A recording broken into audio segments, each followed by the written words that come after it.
Bien, mesdames et messieurs, bonsoir. Je vous propose qu'on commence d'ores et déjà, même si on n'a pas tout à fait atteint le quorum, mais quasi. Ça les fera peut-être venir. Donc, je me présente, je suis Grégory Canal, je suis le premier adjoint au maire du 15e arrondissement.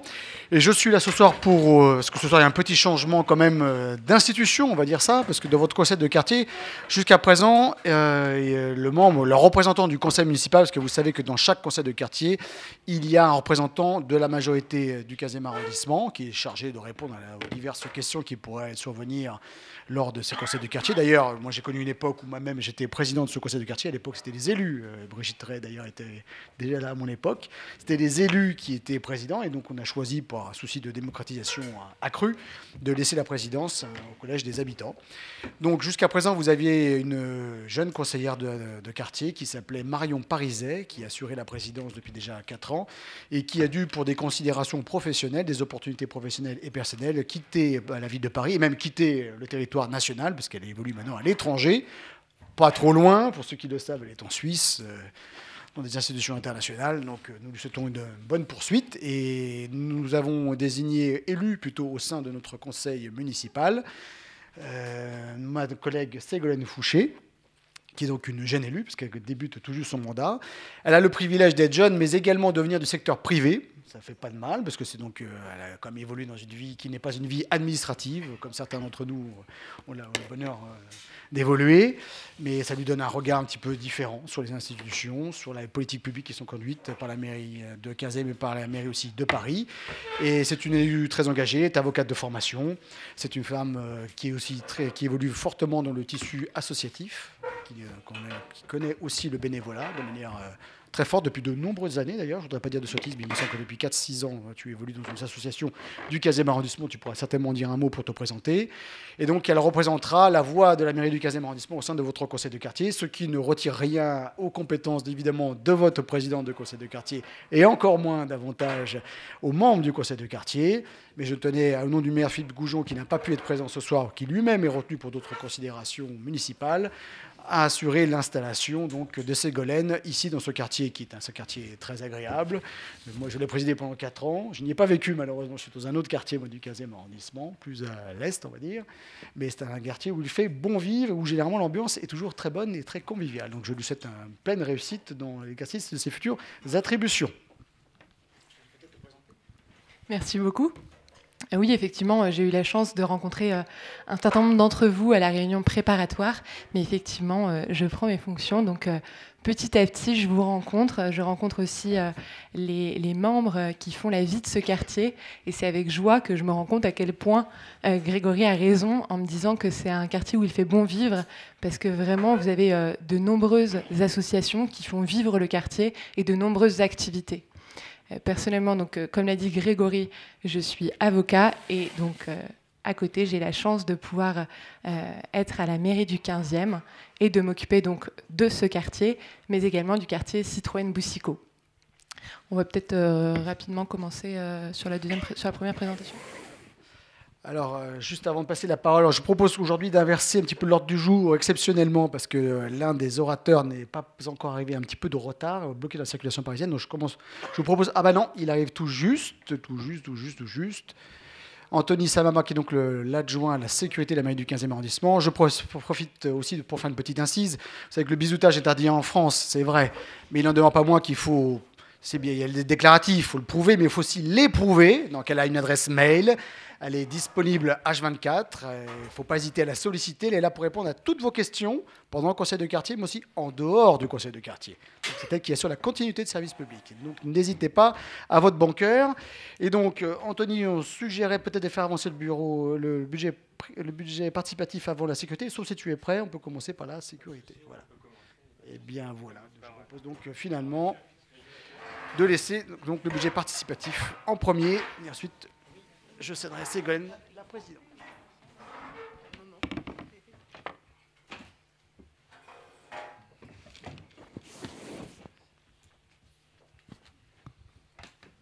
Bien, bonsoir à tous. Donc, je vais vous faire un petit point sur l'édition 2024 donc, du budget participatif, puisque nous avons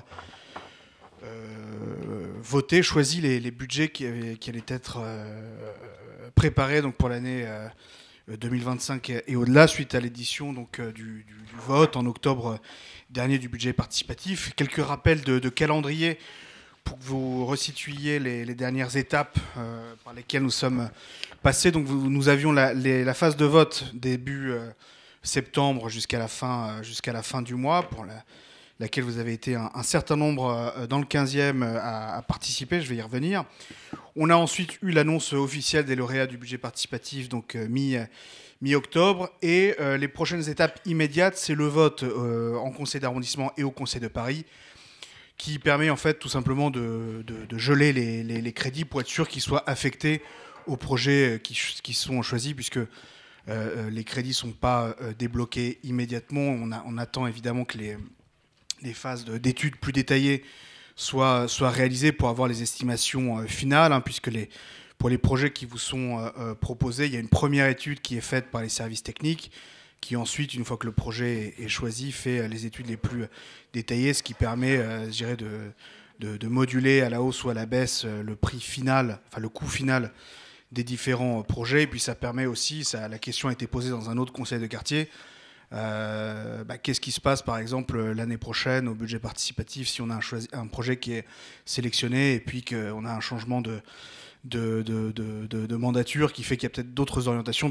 Les crédits, à partir du moment où ils ont été votés 2 mois après en Conseil de Paris, sont bloqués pour la suite pour s'assurer que les projets finalement soient pérennes dans le temps et puissent se réaliser. Suite à ça, donc suite à ce vote officiel, cette sanctuarisation dans le budget de la ville, on pourra lancer début 2025 les phases d'études détaillées des différents projets et entamer vraiment la phase de réalisation pour faire en sorte que les projets puissent sortir de terre le plus rapidement possible. Quelques chiffres, je vous le disais, donc dans le 15e, on a eu plus de 9000 votants. En réalité, on a été 9600 dans le 15e à voter. C'était un peu mieux que l'année précédente. Ça fait toujours partie, comme chaque année, des arrondissements qui ont le mieux voté pour le budget participatif, au même titre que le 15e est toujours régulièrement un des arrondissements les plus dynamiques en termes d'idées proposé, avec un panel, on va le voir ensemble, assez large de thématiques différentes, que ce soit la revalorisation des espaces verts, des parcs et jardins, les investissements pour des infrastructures sportives ou encore l'adaptation des écoles qui s'insèrent aussi dans un projet plus global pour la ville qui est en lien, par exemple, on va y revenir, avec le plan climat.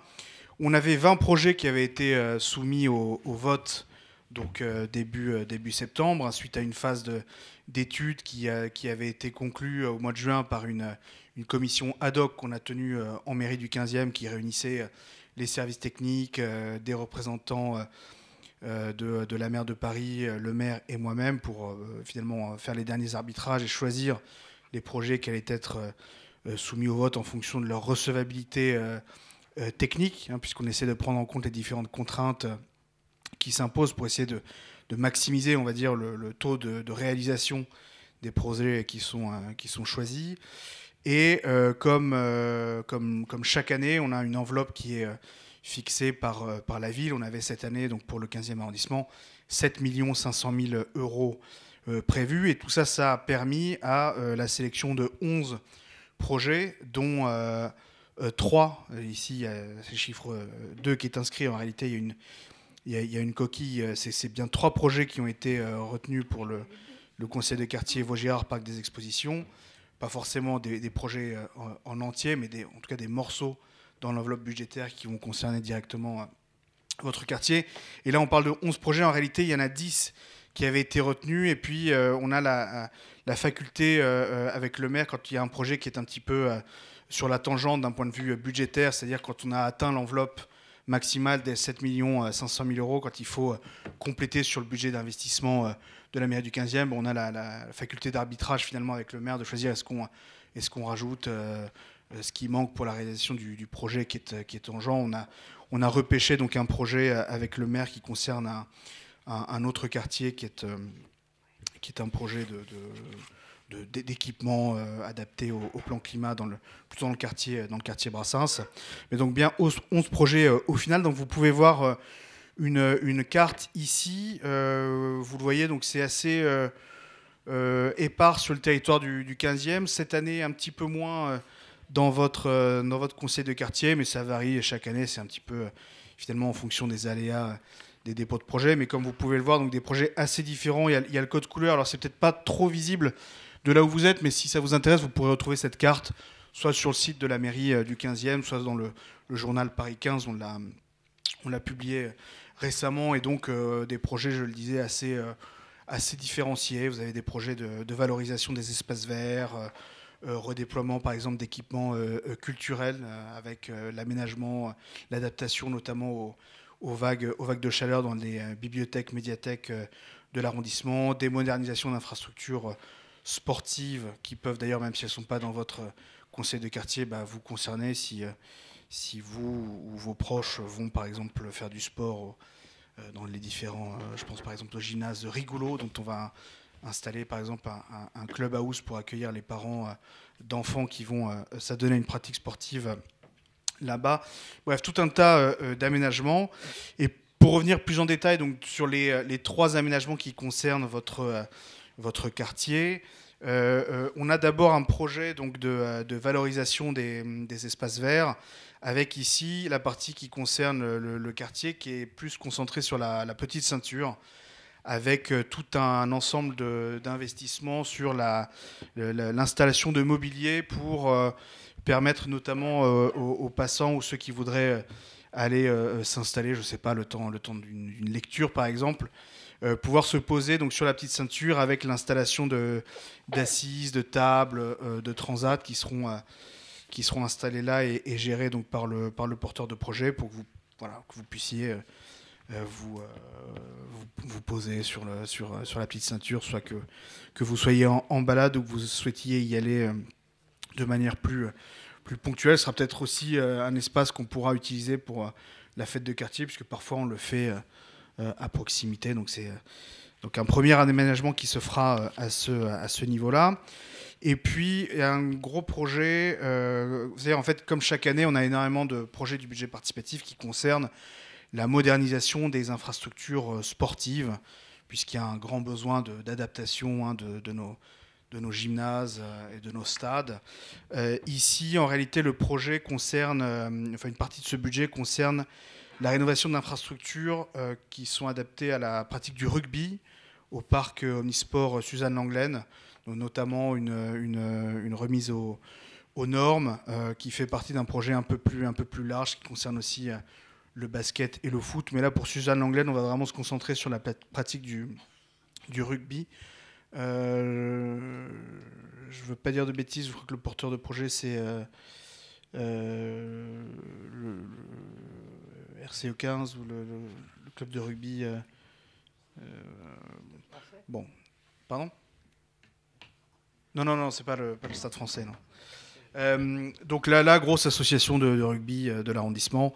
Donc voilà, pour pouvoir encore une fois mettre aux normes tout ça et avoir une pratique un peu plus adaptée, notamment au plus haut niveau du rugby. Et vous avez en fait un troisième projet qui, alors pour laquelle la slide est manquante, mais qui est en réalité un projet d'adaptation au changement climatique des écoles, et c'est notamment cette école à 10-12 Saint-Lambert. L'idée, c'est d'adapter en fait aux besoins d'isolation thermique, acoustique également. Tout ça fait partie des nouveaux investissements auxquels on a besoin de consentir dans le cadre notamment du plan climat de la ville qu'on vient de voter en conseil d'arrondissement et qui sera au vote du Conseil de Paris cette semaine, puisque vous le savez, avec l'adaptation climatique de la ville, on a besoin de réaménager notamment les établissements scolaires pour faire en sorte qu'on puisse rénover, améliorer la rénovation thermique du bâti des écoles, notamment pour être gagné en fait en dépenses énergétiques et en dépenses d'électricité, améliorer le confort des écoliers. Vous voyez que ce soir, par exemple, il fait assez froid.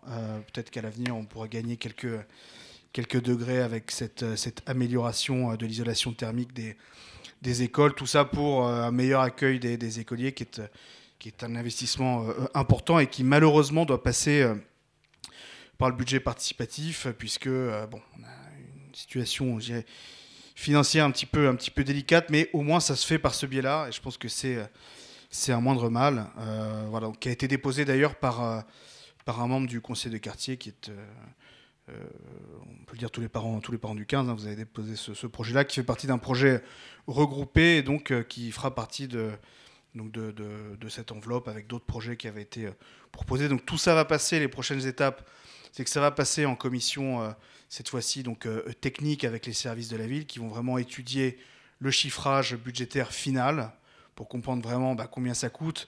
Dans l'enveloppe, je ne l'ai pas dit, mais pour ce troisième projet, on est à 2 50 000 euros. Et donc pour regarder dans cette enveloppe de 2 50 000 euros, qu'est-ce qu'on peut faire exactement comme travaux, dans combien d'établissements, et ensuite les services techniques vont regarder ça avec la mairie centrale et la mairie du 15e pour voir le détail en fait, de ce qu'on peut réaliser. Les prochaines étapes aussi, c'est que vous pouvez continuer à déposer donc, des idées de projets pour le budget participatif 2025 cette fois-ci, jusqu'à fin janvier. Vous avez une plateforme en ligne qui s'appelle décider.paris.fr sur laquelle vous pouvez déposer des idées. Donc vous avez une rubrique dédiée au budget participatif. Et tous les projets qui ont été déposés jusqu'à fin janvier 2025 seront donc étudiés par les services de la ville entre fin janvier et fin avril, suite à quoi on aura la première étude technique de faisabilité, la commission ad hoc avec les services de la mairie, avec les élus et la mairie du 15e, dont je vous ai parlé tout à l'heure, qui se tient généralement chaque année autour de fin mai, début juin, et suite à quoi on a la nouvelle phase de vote pour le BP, le budget participatif 2025, qui se tiendra, a priori, si le calendrier ne bouge pas, en septembre 2025 à nouveau. Donc n'hésitez pas, encore une fois, on a dans ce conseil de quartier des associations qui régulièrement proposent des projets qui sont choisis par les habitants du 15e. Donc n'hésitez pas à déposer des projets si vous avez des idées. Moi, évidemment, je suis là pour vous aider si vous avez des questions sur comment est-ce qu'on dépose un projet au budget participatif. On a accompagné comme ça au long des dernières années un certain nombre de porteurs de projets. Et puis on a aussi dans le 15e une association qui s'appelle Créatéo, qui est située au 100 boulevard Lefebvre, qui accompagne aussi les porteurs de projets qui ne savent pas nécessairement comment s'y prendre, donc qui reçoivent une formation de la part de la mission budget participatif de la ville de Paris, donc les services centraux, et qui sont là pour vous aider aussi à déposer votre projet. Si par exemple vous ne savez pas trop vous servir de la plateforme numérique dont je parlais tout à l'heure, décider.paris.fr, vous pourrez aller les voir et ils vous aideront à déposer ça en ligne. Ils ont tout ce qu'il faut, des ordinateurs, des accompagnants qui sont là pour vous aider. Voilà ce que je pouvais vous dire donc, sur les 3 projets lauréats du budget participatif cette année pour 2024. Je ne sais pas si vous avez des questions. Vous êtes évidemment les bienvenus. Oui, madame ? Oui, bonjour. Vous parlez de réfection d'écoles, certes publiques, mais ça veut dire que toutes les écoles pourraient déposer, ou presque toutes les écoles du 15e, vu l'état effectivement, par rapport à tout ce qui est climatique, et pas respecté. Donc, je trouve que c'est un petit détournement quand même du budget participatif. Donc, vous pouvez nous en expliquer et nous en dire un petit peu plus, parce que quand même, c'est pas tout à fait normal. Alors, tous les habitants peuvent à ce moment-là déposer et utiliser le budget participatif dans ce but. Et c'est bien dommage. Alors, c'est pas moi qui vais vous contredire, puisque c'est exactement ce que je défends en conseil d'arrondissement quand on en parle avec nos collègues de la majorité, il faut bien le dire, puisqu'on a d'ailleurs Mme Toragnon qui est responsable de ça auprès de la maire de Paris. Moi, je crois qu'à la fois sur les écoles et sur, par exemple, la rénovation des gymnases, c'est normalement, en tout cas c'est comme ça que ça se passait par le passé, des dépenses qui devraient être ponctionnées sur le budget, je dirais, général de la ville de Paris. Avant, le budget participatif, il servait à quoi ? Il servait à financer des projets un petit peu innovants, comme on a fait... pas très loin de chez vous d'ailleurs, l'éclairage intelligent, le macadam insonorisant, tout ça c'était des réalisations inédites dans Paris qu'on a fait nous grâce à des idées, grâce à vos idées, grâce à des idées des riverains de l'arrondissement. Aujourd'hui, et vous l'avez dit, et mes collègues seront témoins, c'est quelque chose qu'on dénonce nous aussi, c'est vrai qu'il y a un certain dévoiement de la philosophie initiale du budget participatif, et qui fait, je crois, et je m'arrêterai là, parce que je ne veux pas faire non plus trop de polémique en conseil de quartier, mais qui fait porter aux habitants la responsabilité de choisir quelle école ou quel gymnase plutôt qu'un autre bénéficiera de cet accompagnement-là. Je ne crois pas que ce soit l'objectif initial du budget participatif. Malheureusement, c'est comme ça qu'aujourd'hui, il est un petit peu détourné. Je le disais à demi-mot tout à l'heure, l'état des finances de la ville fait qu'aujourd'hui, on est obligé d'en passer par là. Bon, on l'a dit plusieurs fois à l'équipe de l'Hôtel de Ville.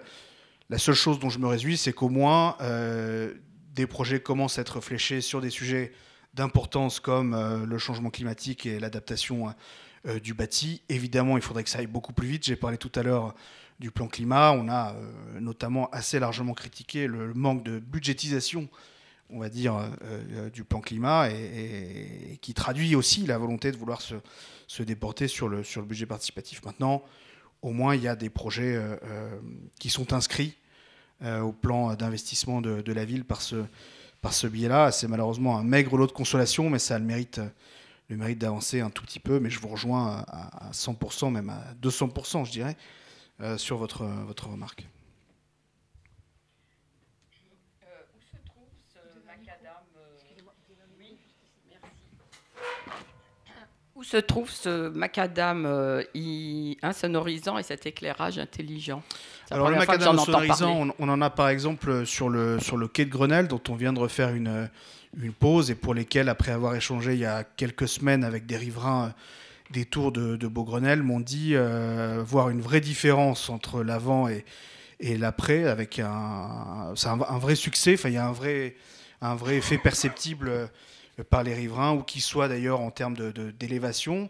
C'est quelque chose qu'on aimerait généraliser. On l'a demandé d'ailleurs pour le plan climat. Pour l'instant, on n'a pas encore été entendu. On se bat là-dessus avec mon collègue, notamment Jean-Yves Pinet, pour que ce soit généralisé ailleurs dans l'arrondissement. Pour l'instant, par exemple, le quai de Grenelle on bénéficie pas totalement. Donc on est en train de pousser la ville à aller plus loin justement et recouvrir tout le quai de Grenelle. Mais ça fait partie des dispositifs innovants qui font plutôt bonne recette, enfin qui portent plutôt leurs fruits. Donc c'est important de continuer au moins dans les axes les plus sujets aux nuisances sonores et pour essayer de faciliter la vie des riverains quand ils sont victimes malheureusement de ce genre de nuisances. Il y a un autre sujet dont vous parliez, qui est l'éclairage intelligent. Pour l'instant, on l'a installé surtout autour de la mairie, notamment au niveau de Saint-Lambert. Pourquoi ? C'est parce que c'est c'est ce quartier-là qui en avait été le porteur. C'était le conseil de quartier à l'époque, c'était sous la précédente en mandature. Là aussi, avec des bons échos de la part des riverains. Pourquoi ? Parce que ça a plusieurs impacts positifs. C'est-à-dire que déjà, il y a un aspect sécurisant le soir, parce que en réalité, l'éclairage ne s'éteint pas, évidemment, mais c'est juste que l'intensité de la lumière augmente quand il y a un passage à côté. Donc le soir, notamment pour les femmes, le soir, tard la nuit, c'est sécurisant, c'est des retours qu'on a. Ça a aussi un impact pas négligeable. On discutait tout à l'heure du plan climat, aussi du plan biodiversité, dont je me demande si je crois que j'étais venu parler dans un précédent conseil de quartier. Ça a un impact aussi positif sur les insectes. Alors, ça peut sembler anecdotique, mais en réalité, vous savez, les insectes, ça fait partie aussi de la biodiversité en ville. Ça a un impact un peu plus systémique. Et donc, le fait qu'on ait un éclairage qu'on est intelligent, qui a en fait une lumière bleue qui est moins agressive pour les animaux, mais aussi pour nous d'ailleurs, a aussi cet impact positif-là. Donc là, on essaye à nouveau de le généraliser au niveau de la ville. Pour l'instant, sans succès, mais parce qu'il y a un plan éclairage qui a été mis en place. Vous savez, il y a toujours plein de plans, donc on essaye de le greffer à ce plan éclairage de la ville. Mais en tout cas, de notre côté, et j'en ai rediscuté avec le maire il n'y a pas très longtemps, on pousse à fond pour généraliser ces solutions-là dans le plus grand nombre d'axes possibles dans Paris. L'autre réalité, c'est que ce n'est pas forcément justifié partout, puisque si vous êtes dans des artères où il y a toujours du passage, forcément vous perdez le bénéfice d'avoir un éclairage qui peut varier en intensité. Donc c'est pas à mettre partout, mais là où on peut, on aimerait en maximiser le déploiement en tout cas. Oui. En ce qui concerne l'aménagement de la petite ceinture, le projet, vous avez parlé d'établissement de confort plus qu'autre chose, des transats, des sièges, peut-être des tables pour des pique-niques. Rien au niveau pour les sportifs, par exemple, tel qu'on l'avait imaginé. C'est vous qui avez déposé le projet ? Non ? Pour l'instant, dans l'état du projet, c'était ce qui avait été demandé par les porteurs de projet, c'était donc plutôt ces équipements de confort. Normalement, évidemment, la philosophie et l'esprit du budget participatif, c'est pas non plus de transformer le projet qui a été déposé par le porteur. Maintenant, forcément. C'est une question simplement. Oui, non, mais je vous explique comment ça marche comme ça. Il y a aussi une vertu pédagogique à cette question-là. Et donc nous, on ne le transforme pas forcément. Maintenant, je vous expliquais la phase. Là, on a en décembre le vote, et puis après, à partir de janvier, la mise à exécution. Si par exemple, il y a une remontée du conseil de quartier, moi je pense qu'on pourra tout à fait en parler avec ma collègue. Il y en a eu une remontée du temps de Marion Pariset, où j'avais suggéré en équipement sportif sur la petite ceinture des aménagements de gymnastique ouverte, c'est-à-dire avec un peu comme il y a Square du Clos-Feuquière. Mais comme Marion est partie... Oui, mais je crois que ça faisait partie d'un autre projet qui n'a pas été retenu. Non. Qui n'a pas été soumis au vote. Du budget du conseil de quartier. Ah, donc là, on parle d'autre chose. On peut y revenir dans 2 secondes. On reste dans la logique d'équipement sportif. Bien sûr, mais du coup, on peut y revenir dans 2 secondes, mais je réponds juste à monsieur, juste pour finir, pour dire que si jamais, par exemple, sur ces équipements-là, il y a des petites choses en plus à côté de transat ou de table à installer, si c'est une demande du conseil de quartier, vous faites la remontée à ma collègue Ségolène, et on peut voir si dans le cadre de ce budget participatif-là, on peut intégrer quelques éléments. S'il y a un impact très fort sur l'emprise, c'est-à-dire s'il faut installer des équipements sportifs, ou vous savez, il faut, creuser, bitumer ou autre, c'est plus compliqué parce qu'on sort un petit peu du cadre du projet, en tout cas pour ce projet budget participatif. Mais encore une fois, là-dessus, s'il y a quelque chose de faisable, l'esprit, c'est qu'à partir de janvier, il y ait aussi cette possibilité d'affiner l'esprit du premier projet, et on le fera avec Ségolène avec plaisir. Maintenant, monsieur, vous parliez, monsieur Abou, vous parliez de... J'avais présenté à Marion un projet pour avoir enquêté aussi sur cette petite ceinture, compte tenu des mouvements sportifs de jeunes employés les midis et le week-end, de mettre en place quelques systèmes à disposition des familles et des sportifs, enfin, un peu à l'image de ce qu'était du Square et du Clos-Feuquière, mais dans des proportions raisonnables. On dispose d'un budget en conséquence, et j'avais précisé l'emplacement, et j'ai même suggéré une marche exploratoire pour identifier. Bon, après, effectivement, Marion est partie, il y a eu les Jeux Olympiques. Ouais. Mais du coup, alors si je comprends bien, votre projet était plutôt dans le cadre du budget, donc du conseil de quartier. Et donc c'est effectivement... après, je laisse ma collègue reprendre le dossier en main, mais c'est quelque chose qui, du coup, sort du budget participatif, mais dans le cadre du financement possible par le conseil de quartier, qui peut tout à fait être mis à l'étude. Mais ça, je le laisse, je dirais, entre les mains de ma collègue qui s'occupe du conseil de quartier. Complètement, ça on pourra en rediscuter, mais si la salle a des questions sur les budgets participatifs, on peut peut-être faire passer un micro.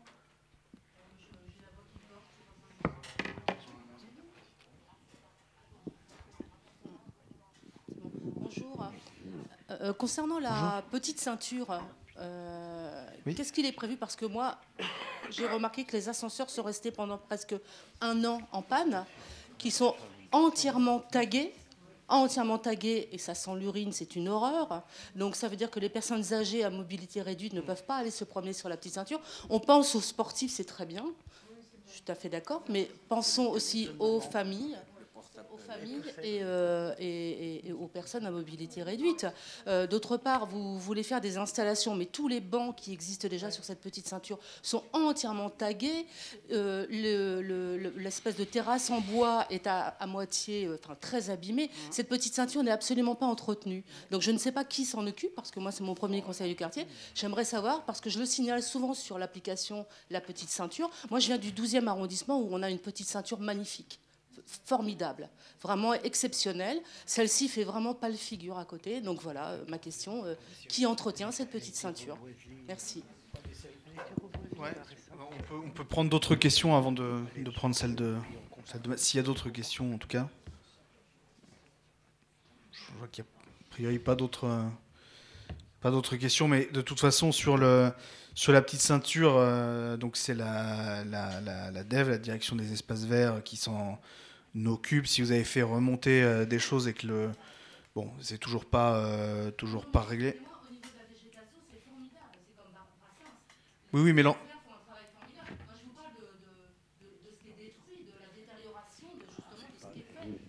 oui, mais la gestion des aménagements de ce qui est considéré comme parc et jardin relève aussi de la même direction. Mais là-dessus, on peut faire remonter le point et voir.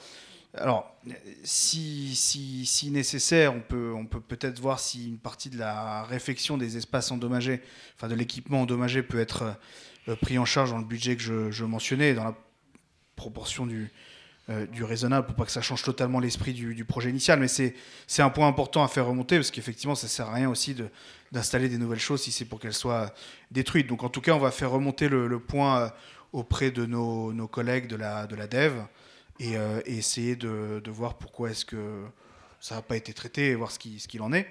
Voilà. Mais en tout cas, ce sera l'occasion aussi, ces échanges sur le projet, de faire à nouveau remonter le point, donc j'en prends note. SNCF, vous reliez les deux parties, c'est-à-dire sous Olivier de Serres, c'est ça, si j'ai bien compris, le projet? Non, alors sous le tunnel, on peut pas relier parce que il y a des chauves-souris déjà. Non. Allez, excusez-moi, les travaux sont en cours. Hein. Les travaux sont en cours sous la rue Olivier de Serres pour rejoindre, disons, le parc Georges Brassens. Et ils sont en cours actuellement. Hein. Il y a les travaux. Il y a même la pelleteuse qui était en activité cet après-midi. Ah oui. Bon, j'ai pas l'information, mais à vérifier avec mon collègue qui s'occupe de ça. Je pense que c'était plutôt de la mise en sûreté. Oui, mais... Ah non, c'est le passage. Il y a même le projet qui est présenté au parc Georges Brassens. Hein. Allez vous promener là-bas. C'est pas notre quartier, mais...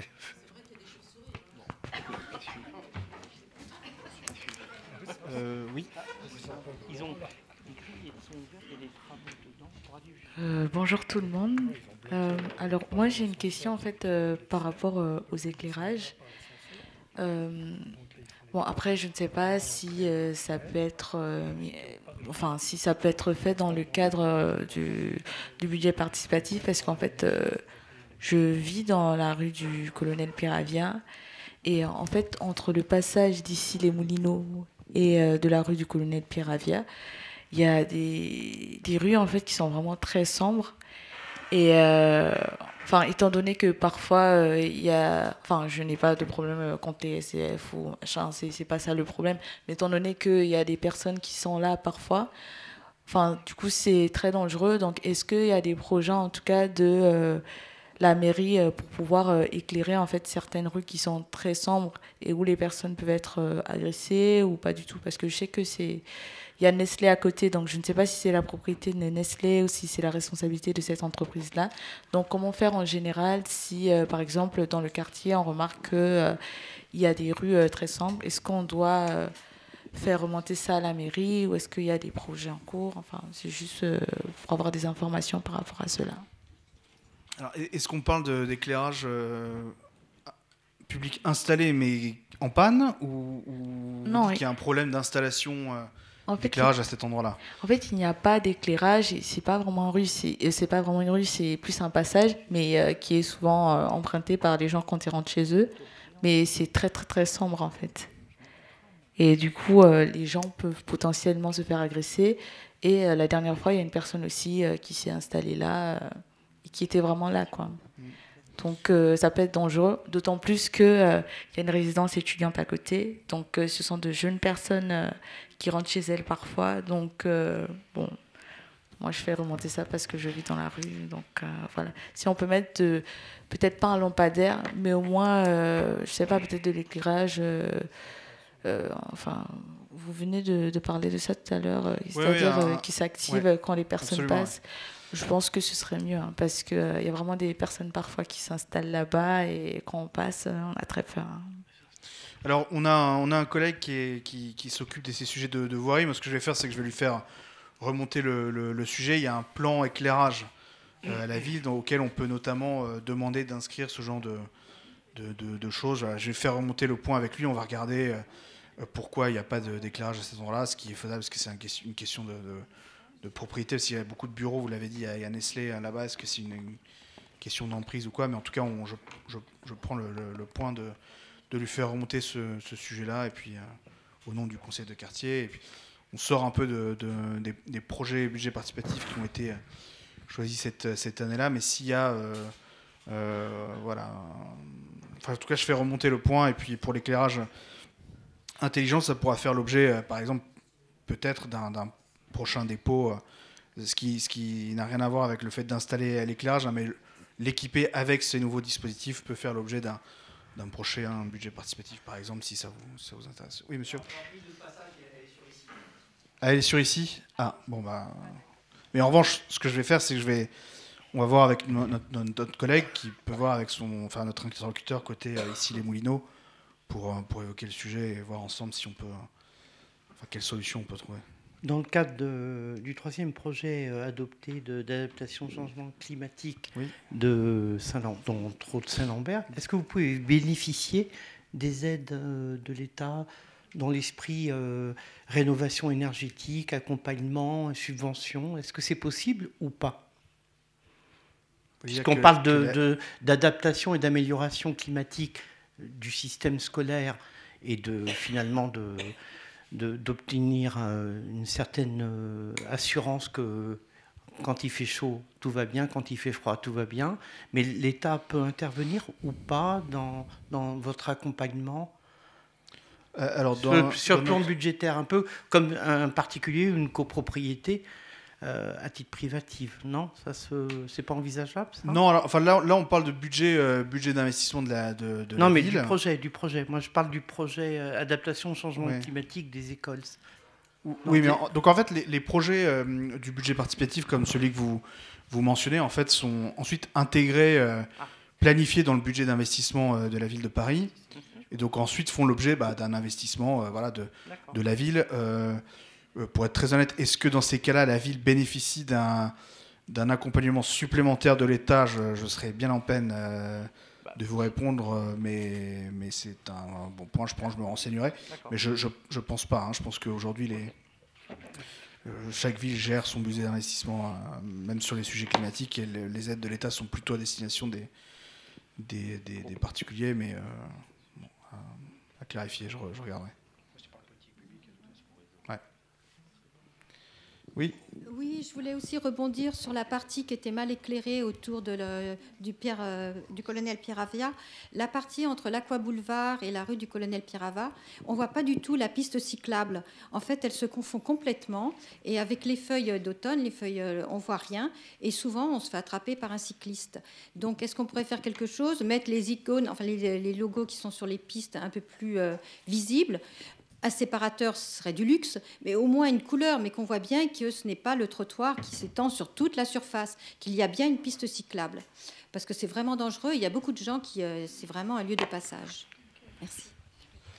Merci, merci du retour. C'est encore un point qu'on prend et qu'on fait remonter au service et à notre collègue pour voir effectivement si c'est accidentogène, comment on peut améliorer la situation.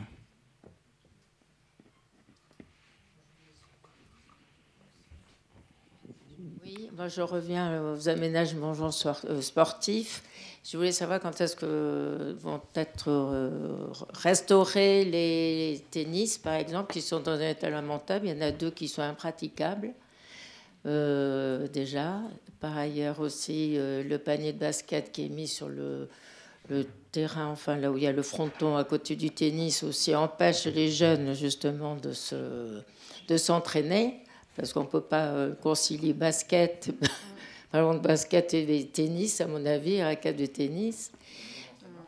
Et mur d'entraînement, voilà. Donc il faudrait vraiment mettre ce panier de basket ailleurs et restaurer, c'est urgent aussi, ces tennis. Alors, je ne sais pas quand est-ce que vous allez démarrer les travaux. Et par ailleurs, également, il n'y a pas de banc. Bon, c'est soit il n'y a pas de banc pour regarder quand les enfants restent à jouer au tennis, on ne peut pas rester, il n'y a pas de banc, il n'y a pas de fontaine. Et par ailleurs, on veut savoir, là, vous ne faites pas du tout allusion au skatepark qui était prévu à l'origine. Qu'en est-il? Et voilà, parce que les enfants sont en demande vraiment de ce skatepark. Et voilà, déjà, quelques questions. Merci.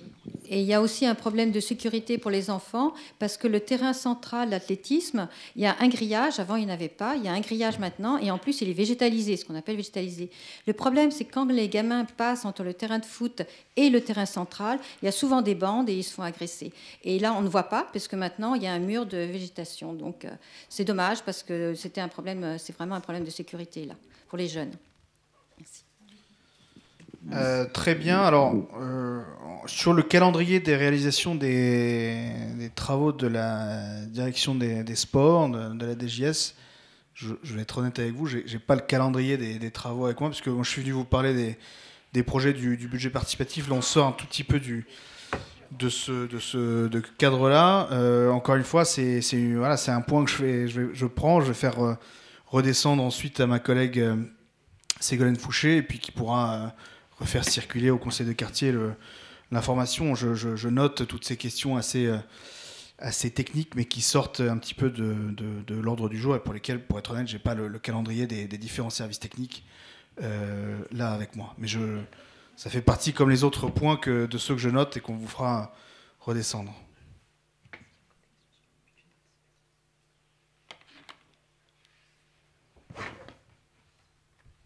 Est-ce qu'il y a encore des questions sur le budget participatif? Non? D'accord. Donc, on va passer au prochain sujet et je vous remercie. Ah, ok, d'accord. Oui. Simplement, est-ce que M. Mathieu Luneau pourrait nous faire un petit récapitulatif de ce qui a été fait l'année dernière, par exemple? Parce qu'on a voté, on a pris du temps aussi. Donc, concrètement, est-ce qu'il y a des projets qui ont commencé, ou est-ce que vous avez un petit historique rapide, positif? Merci. Alors, les projets de l'année dernière n'ont pas encore été réalisés ou ni même lancés, parce que à cause des Jeux Olympiques, qui, comme vous le savez, ont bloqué tous les travaux sur l'essentiel de l'année 2024. Donc, ce que je vous propose, c'est que peut-être on pourra faire un point de l'état d'avancement global là-dessus très rapidement lors d'un prochain conseil, pour vous faire le point, parce que je suis censé avoir la réunion de mise à jour de la mission budget participatif dans les semaines qui viennent, justement pour la période post-JO, et qui concerne les budgets participatifs 2023. Puisque, encore une fois, comme vous le savez, l'essentiel des projets de travaux ont été mis en pause pendant la période des JO. Donc, pour ça, il y a un petit décalage sur la réalisation des travaux budget participatif 2023. D'accord, nous vous remercions pour toutes vos interventions. Donc maintenant, pour des soucis de gestion de temps, on va passer au sujet suivant, donc, qui est sur la sécurité dans le 15e. Donc on va laisser Monsieur Anthony Samama, c'est bien cela, donc nous parler de la sécurité dans le 15e. Merci beaucoup. Pour vous faire une brève introduction, l'objectif, c'est surtout d'échanger et de répondre à vos questions, mais sur d'abord la philosophie concernant la sécurité et la police dans le 15e arrondissement. L'objectif fixé par le maire Philippe Goujon, il est clair, c'est d'avoir plus de bleu dans les rues. Comment est-ce qu'on s'y prend ? D'abord en recrutant davantage de policiers municipaux et nationaux et en faisant le maximum pour en avoir le plus possible dans notre arrondissement. On a eu cette année 11 policiers nationaux supplémentaires. On continue de faire grossir les rangs de la police municipale. On est aujourd'hui sur une direction de la police municipale qui comporte environ 170 agents. On a parmi ces gens-là 65 agents de police municipale. On est, je pense, dans les 3 premiers en termes de nombre, et on est les tout premiers en termes d'effectifs concernant la soirée. L'objectif dans le 15e arrondissement, c'est d'avoir le plus possible de policiers municipaux le soir. On sait que c'est là où il y a les problématiques les plus importantes, et donc avoir du bleu dans les rues, particulièrement le soir. On en a 17 aujourd'hui qui patrouillent tous les soirs dans le 15e arrondissement, partout. Ensuite, sur les caméras de vidéoprotection, qui sont un autre grand objectif qu'on a dans le 15e arrondissement, d'en multiplier le nombre. Alors vous savez que ça ne dépend pas de nous directement, mais on se bat pour en avoir le plus possible. On a réussi à en avoir au cours de cette mandature, entre 2020 et 2026, 6 caméras supplémentaires. En réalité, quand on dit 6, c'est 6 x 5, parce que chaque plot en comporte 5. Mais donc 6 caméras supplémentaires, et les 2 suivantes qui arrivent, qui sont prévues, on en a déjà 4 sur 6. Les 2 suivantes sont pas tout à fait dans votre quartier, mais pas très loin néanmoins, au métro Boussicot, à l'angle Félix-Faure Convention, et enfin avenue Émile Zola, devant le collège Apollinaire.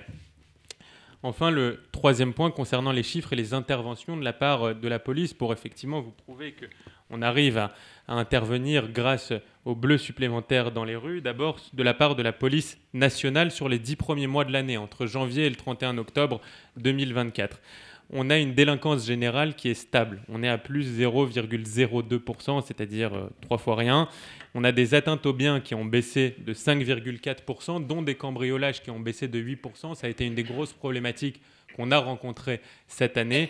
On a réussi à les faire baisser dans votre quartier spécifiquement. Les chiffres que je vous donne, c'est pour votre quartier, de 8%.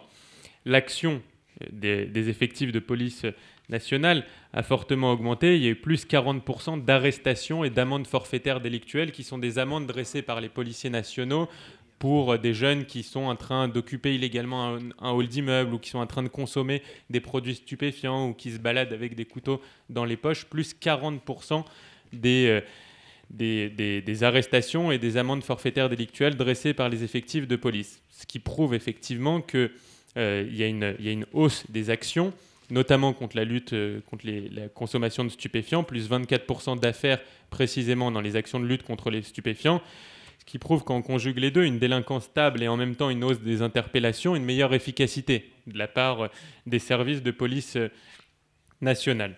Sur la police municipale, là aussi, énormément d'interventions dans votre quartier, sur les verbalisations dans le cadre de la lutte contre les incivilités, donc ce qui concerne les dépôts sauvages, ce qui concerne les ventes à la sauvette, les jets de mégots, les terrasses, les nuisances sonores, etc., etc.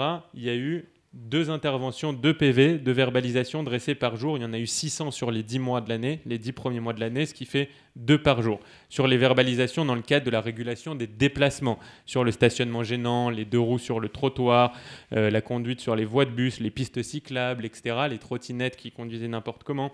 On a eu en tout 10 000 verbalisations uniquement dans votre quartier, ce qui représente 33 par jour. On est beaucoup aidé aussi par les caméras automatiques qui permettent de flasher des plaques d'immatriculation et d'envoyer des verbalisations. 33 par jour sur la verbalisation des régulations des déplacements.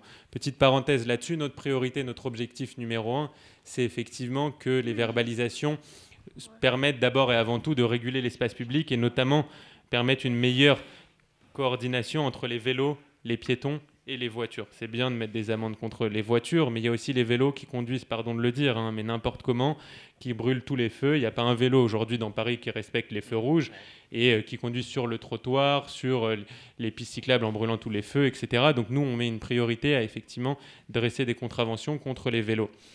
Et protéger les piétons. Je crois que c'est important de le rappeler, protéger les piétons. On parle toujours des voitures et des vélos, on ne s'intéresse jamais aux piétons. C'est important de les mentionner et effectivement dresser des contraventions à ceux qui roulent notamment sur le trottoir n'importe comment et qui mettent en danger des piétons, des personnes âgées, des personnes à mobilité réduite. Sur le nombre de missions programmées dans votre quartier, sur la lutte contre les incivilités, la tranquillité publique, la sécurisation, les Jeux Olympiques aussi qui nous ont beaucoup mobilisés. On a eu 870 missions dans votre quartier sur les 10 premiers mois. Ça représente 3 missions par jour. Donc on voit bien là aussi de la part de la police municipale une présence extrêmement forte sur le terrain avec une action résolue pour lutter contre toutes les formes d'incivilité qui peuvent exister. Et enfin, sur le nombre d'interventions au sens large, donc déroutage d'équipage en cas d'incident sur la voie publique, il y a eu 422 interventions, qui étaient surtout pour du stationnement gênant, à 60% pour du stationnement gênant. Vous savez d'ailleurs que vous pouvez saisir la police municipale pour des problématiques qui ne sont pas forcément urgentes, mais du type de celles qui étaient évoquées tout à l'heure, à travers une application dans ma rue. Je crois que c'est mieux que l'application Petite Ceinture qui a été évoquée. À travers Dans ma rue, on peut non seulement faire remonter des dépôts sauvages, on peut faire remonter des problématiques liées à des nuisances sonores, des terrasses qui occupent tout l'espace, des bars ou des restaurants qui ferment à pas d'heure. C'est une application extrêmement efficace que je vous invite à utiliser. Vous avez aussi le 3975, qui est l'équivalent du 17 pour saisir la police municipale. Je vous invite à appeler en cas de besoin. Et concernant la police nationale, vous savez que vous avez le 17 évidemment, et la cellule d'écoute qui a été lancée par le commissariat du 15e arrondissement. C'est une adresse mail écoute15, écoute au singulier, 15@intérieur.gouv.fr. Enfin, 2 autres petits éléments qui me semblent importants d'être mentionnés. Il y a une convention qui a été signée entre la ville de Paris, la justice, les bailleurs sociaux, il y a maintenant 1 an et demi, qui permet de faciliter notamment les expulsions des personnes qui habitent dans des HLM, dans des logements sociaux, et qui s'adonnent à des pratiques délinquantes. Notre objectif dans le 15e arrondissement, c'est d'expulser toutes les familles qui posent problème et qui pourrissent la vie de centaines de personnes qui vivent au-dessus, en dessous, à côté, parce qu'effectivement, il suffit d'une famille parfois pour empoisonner un quartier entier, parce qu'on va avoir un appartement nourrice, parce qu'on va avoir le jeune de la famille qui s'adonne à du trafic de stupéfiants, ou qui fait partie de RIX et qui entraîne aussi un certain nombre de jeunes du quartier dans la délinquance. Et donc, on a plusieurs dossiers, notamment dans votre quartier, je ne peux pas tout vous dire aujourd'hui, mais il y a plusieurs dossiers dans votre quartier concernant des expulsions de familles qui vivent aujourd'hui dans des logements sociaux. Et je crois que c'est normal, à l'heure où il y a 10 000 familles parisiennes qui attendent, qui sont sur des listes d'attente, de pouvoir bénéficier de logements sociaux, qui font vivre le 15e arrondissement, qui font vivre Paris, qui sont policiers. Moi, j'ai tous les jours des policiers nationaux ou municipaux qui attendent des places dans des HLM et qui doivent faire 2 heures de trajet par jour pour venir travailler dans le 15e arrondissement. Des policiers, des puéricultrices, des professeurs qui attendent des places et qui, pour autant, n'en ont pas. Je crois que c'est important de les mettre prioritaires face à des familles parfois de délinquants et elles-mêmes complices de cette délinquance-là. Donc ça, c'est un gros sujet aussi sur lequel on travaille. Et enfin, une petite parenthèse sur les Jeux Olympiques qui sont évidemment très bien passés, comme vous avez pu le voir. Il y a eu 88 000 policiers nationaux qui ont été déployés par la préfecture de police. Dans le 15e arrondissement, on avait une fan zone sur le parvis de la mairie du 15e qui s'est très très bien passée aussi. On a eu aussi un certain nombre de missions de la part de la police municipales qui ont été couronnées d'un grand succès. Tout l'objectif désormais, c'est de faire perdurer cet héritage. L'héritage des JO, c'est pas simplement de pouvoir rendre accessible un certain nombre de métros, de transports en commun qui font partie de l'héritage, c'est important. C'est pas simplement la dimension sportive qu'il faut faire perdurer, c'est aussi à travers l'engagement de la part de la police. Je pense par exemple au Champ de Mars, qui est pas tout à fait votre quartier, mitoyen avec le 7e arrondissement. On a réussi à avoir une action résolue, notamment sur les vendeurs à la sauvette, les joueurs de bonneteau et tous les mineurs isolés étrangers qui s'adonnaient à des pratiques délinquantes. On est en train d'essayer de redensifier la présence policière dans tous ces quartiers très touristiques dans lesquels il y a eu une action très forte de la part de la préfecture de police pour justement essayer de ne pas déserter ces quartiers-là pour que les délinquants reprennent le dessus, mais au contraire de prolonger l'action dans la durée et d'être le plus efficace possible. Je pense à Beaugrenelle aussi, qui a beaucoup occupé l'actualité. Je ne sais pas si vous avez suivi, avec des rixes entre bandes qui continuent d'exister dans ce quartier. Il y a une présence extrêmement forte de la part de la préfecture de police sur tout le front de Seine et notamment à Beaugrenelle. L'objectif qu'on a aujourd'hui, c'est de continuer à avoir une présence massive, dissuasive, de bleu dans la rue pour pouvoir effectivement occuper l'espace et ne pas le rendre aux délinquants. Voilà ce que je voulais vous dire en quelques mots rapidement sur la situation de la délinquance et de la sécurité dans votre quartier. Je serais ravi de répondre à vos questions.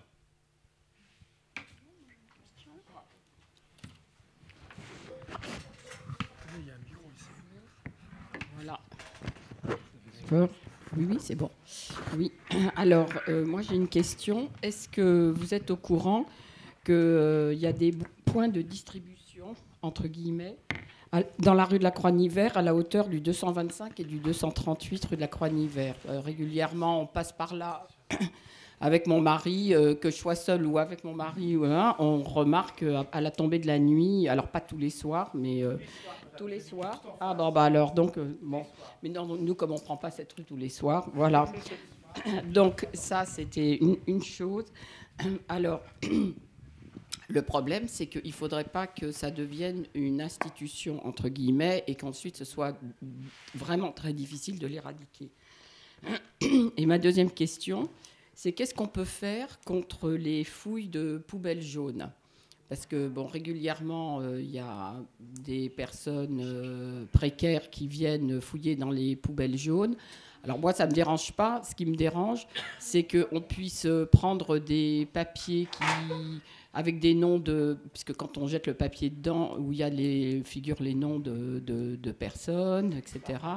Voilà, moi, c'est plus par rapport à la sécurité de l'identification des gens, plus que par la fouille elle-même.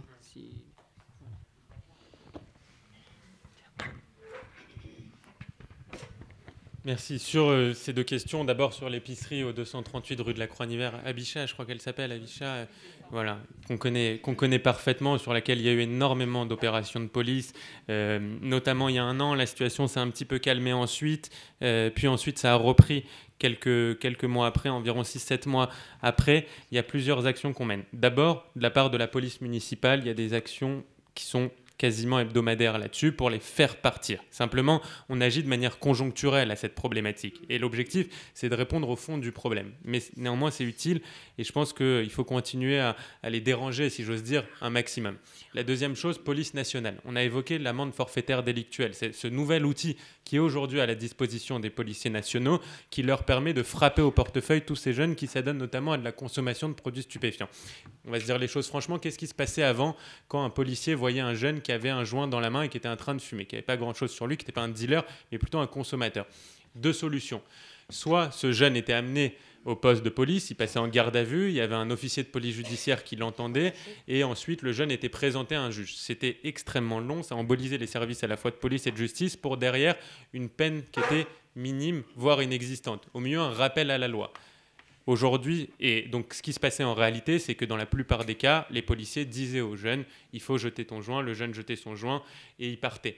Là, aujourd'hui, on a un outil qui est à disposition des policiers nationaux qui permet de frapper tout de suite au portefeuille le jeune et de le mettre dans son casier judiciaire. Les amendes forfaitaires délictuelles, c'est inscrit au casier judiciaire. Et donc, on a cet outil-là, plus 40% d'utilisation de la part de la préfecture de police sur les 10 premiers mois, qui permet très justement de dresser des contraventions envers tous ces jeunes qui s'adonnent à de la consommation de produits stupéfiants sur la voie publique. Ça, c'est la première chose. Ensuite, sur l'épicerie en elle-même. Cette épicerie, c'est un point de regroupement, c'est un point de fixation qui attire énormément de jeunes. Notre conviction, ou en tout cas ce qu'on peut croire, c'est que cette épicerie n'est pas tout à fait en règle, dans la mesure où ils peuvent vendre parfois des cigarettes à l'unité à des jeunes, ils peuvent vendre de l'alcool sans vérifier forcément l'âge de ces jeunes-là, et ils peuvent aussi fermer plus tard que l'autorisation légale qui leur est due.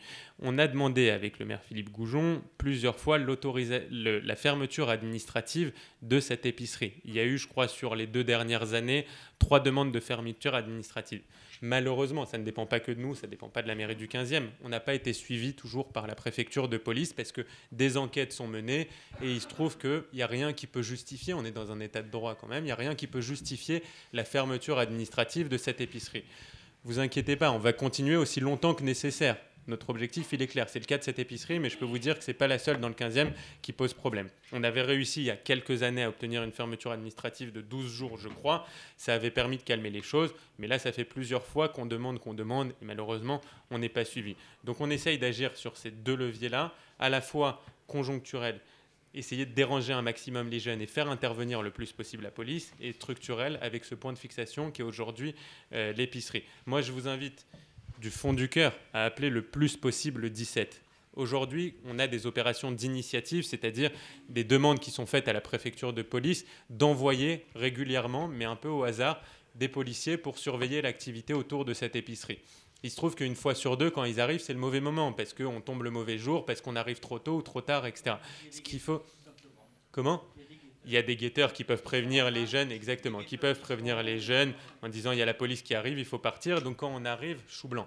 Ce qu'il faut, c'est appeler la police le 17. Ils sont sensibilisés sur cette problématique et les appels au 17 sont jamais inutiles. Il faut bien garder en tête que les appels au 17 sont systématiquement comptabilisés. Même si vous avez l'impression que la police n'intervient pas, même si vous avez l'impression que l'appel n'a servi à rien, en réalité, il y a à la fin de chaque semaine, une comptabilité des appels sur chaque point de l'arrondissement. Et donc, ça permet, pour les jours et les semaines qui suivent, d'établir un planning des interventions, d'initiatives de la part de la police. Donc, plus il y a d'appels à un point précis, plus il y a des chances que la police intervienne. Et il peut y avoir aussi des passages, de la BAC notamment, qui sont en civil, qu'on ne repère pas forcément. Donc, c'est jamais inutile d'appeler le 17. Et vraiment, je vous invite sur ce point spécifiquement à le faire. La police est sensibilisée. On a un nouveau commissaire central depuis 7 mois maintenant dans le 15e arrondissement. Il est sensibilisé sur ce sujet-là. Il connaît parfaitement l'existence de cette épicerie et il sait tout ce qui a été fait depuis des années pour justement essayer de mettre fin à cette situation. La situation date de 2015-2016. Il y a eu 3 sessions de vente avec 3 profils de gérants qui dealaient directement dans la rue. Moi, j'en ai saisi la police nationale, rue de Vaugirard. Nous avons là récemment entamé une action judiciaire contre l'épicerie avec le concours des 4 copropriétés, 230, 231, 232, 240, à l'exception du 238, qui est juste attenant et qui veut pas se mouiller, et on peut comprendre pourquoi.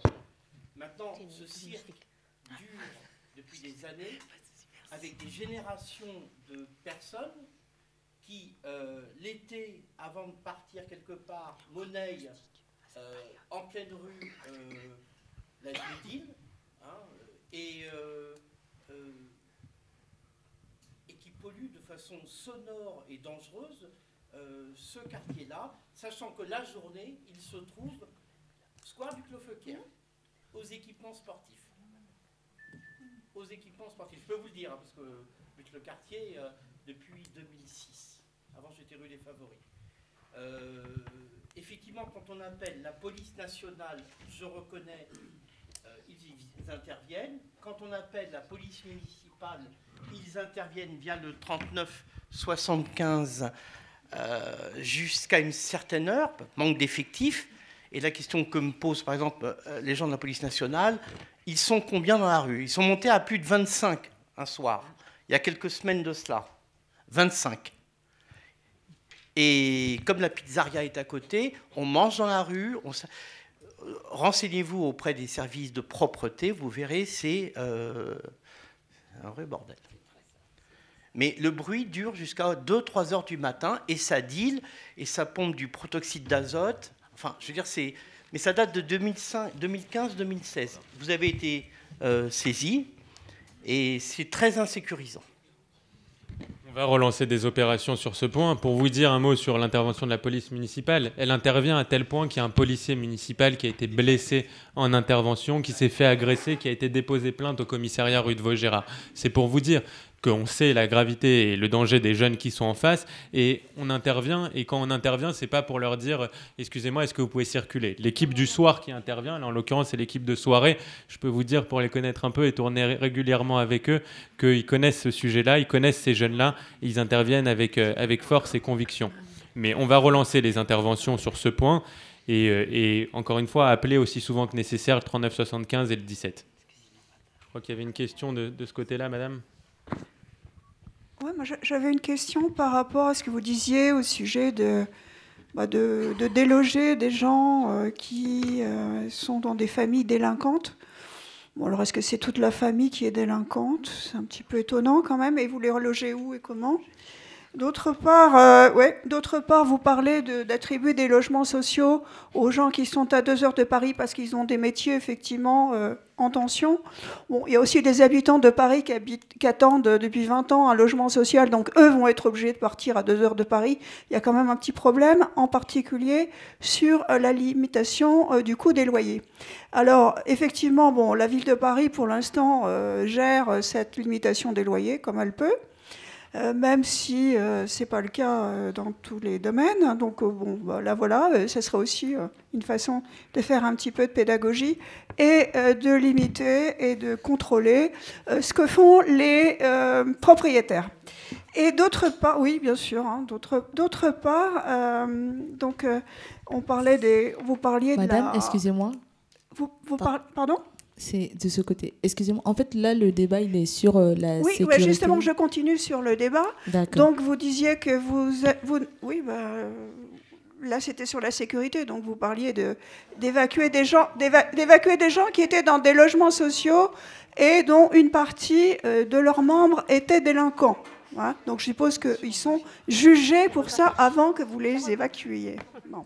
Voilà, donc ça faudrait quand même que vous... Oui, non, c'est une question, parce que c'est pas toute la famille, c'est pas parce qu'il y a un enfant qui est délinquant que toute la famille l'est. Excusez-moi, non, attendez, excusez-moi. D'autre part, vous parliez d'arrêter les jeunes qui avaient un joint. Bon, alors, moi je suis pas du tout pour la consommation de drogue, quelle qu'elle soit.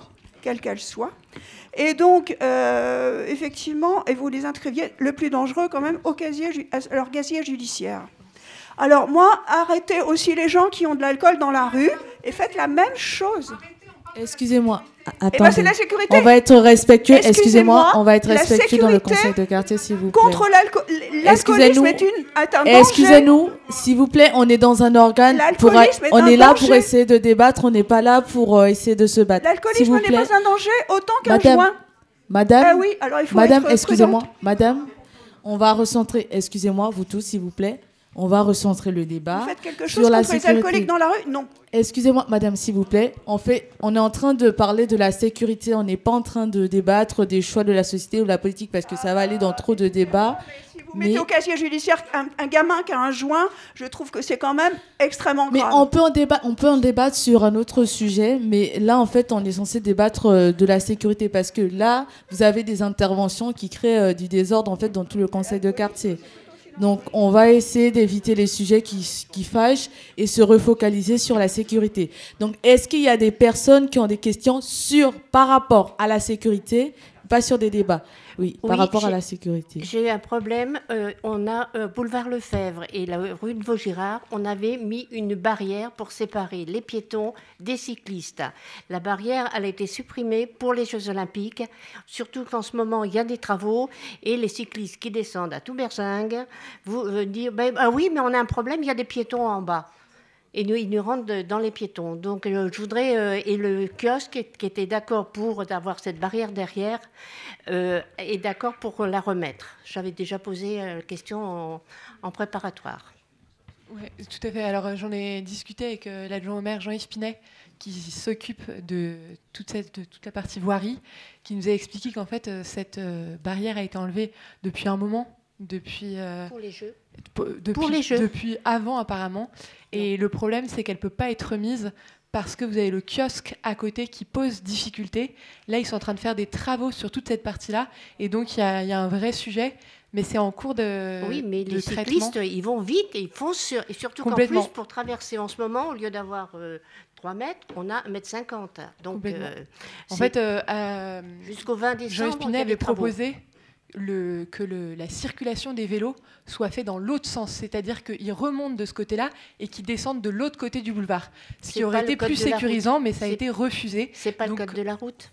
Donc justement, ça a été refusé, malheureusement, mais ça aurait été plus sécurisant pour tout le monde. Donc, désormais, vous avez tout ce quartier-là. De toute façon, cette partie-là, l'idée, ce serait bien sûr qu'elle soit refaite pour être plus sécurisante. Et donc, dès qu'il y aura la possibilité de refaire toute la place, cette place-là qui pose réellement problème régulièrement, ce sera bien sûr mis dans le projet. Oui, monsieur. Est-ce que vous voulez bien prendre un micro ? Oui, bonjour. Vous parlez de la piste cyclable, mais la portion qui se trouve entre le métro Convention et la rue du Hameau, moi je la prends tous les matins à 7h moins le quart, c'est extrêmement dangereux, extrêmement dangereux. Elle n'est même pas au sol, elle n'est pas marquée au sol, vous voyez. Donc vous avez d'un côté les terrasses de café et de l'autre côté la piste cyclable et les 3 malheureux piétons qui peuvent marcher à peine côte-côte. Vous voyez, il faut vraiment faire quelque chose à ce niveau-là. Excusez-moi, à quel endroit vous êtes dans la portion qui se trouve boulevard Victor entre le métro Convention, porte de Versailles, pardon, et la rue du Hameau. Cette petite portion, parce que le trottoir est un peu moins large qu'au-dessus, boulevard Lefebvre, et ensuite. Vous voyez ?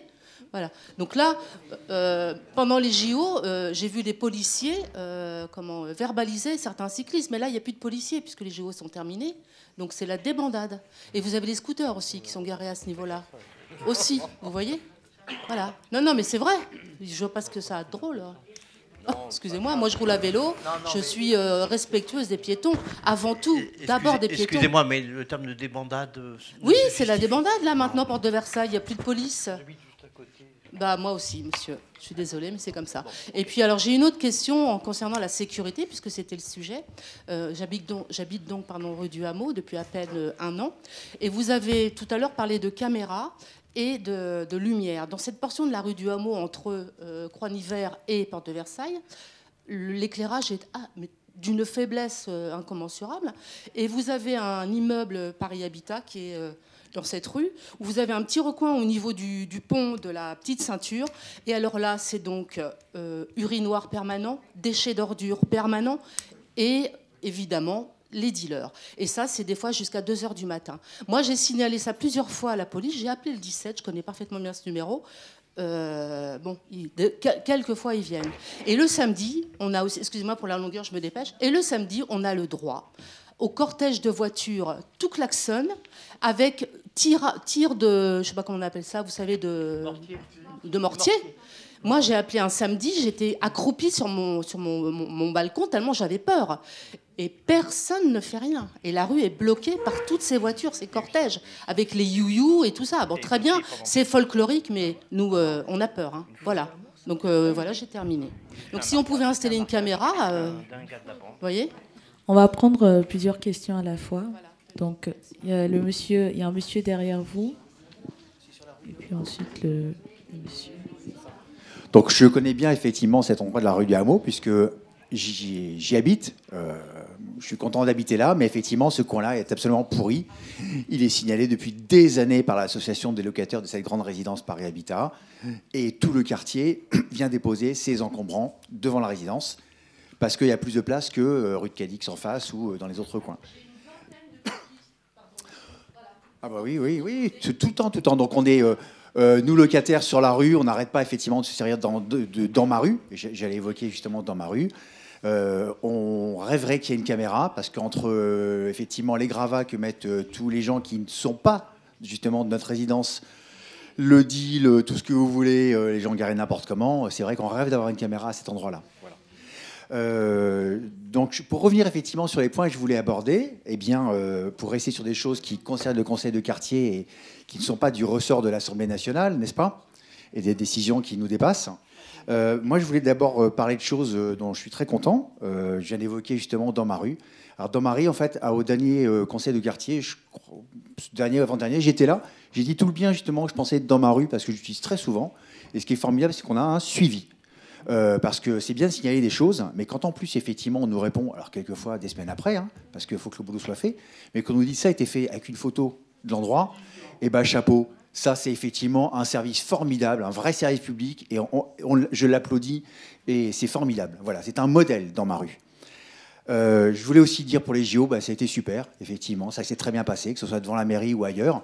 Parce que même si depuis que les JO sont finis, on peut se plaindre de certaines choses, pendant les JO, c'était pas gagné et ça a été formidable, voilà, dans le quartier comme au niveau de la mairie, etc. Et on a évoqué la police municipale. Alors moi, je les ai croisés régulièrement. C'est des gens très agréables qui effectivement sont à l'écoute dès qu'on leur parle de quelque chose. C'est pas les bedonnants caricaturaux, etc. C'est des gens super. Le 3975. C'est facile à retenir, 75 comme Paris, 39-75, c'est génial ça comme numéro. J'ai juste un reproche à faire, c'est que par contre le 39-75 ne prend pas les SMS. Alors que pour le 17 de la police, par exemple, vous avez le 117 qui prend les SMS. Et pour la RATP, vous avez aussi le numéro de la RATP avec lequel vous pouvez échanger par SMS. Et c'est comme un chat par SMS. Parce qu'il y a beaucoup de situations dans lesquelles, non, vous ne pouvez pas être au téléphone en train de dire à 2 mètres de moi, il y a un type en train de prendre des photos d'un gamin, ou bien en train de dealer, ou quoi que ce soit.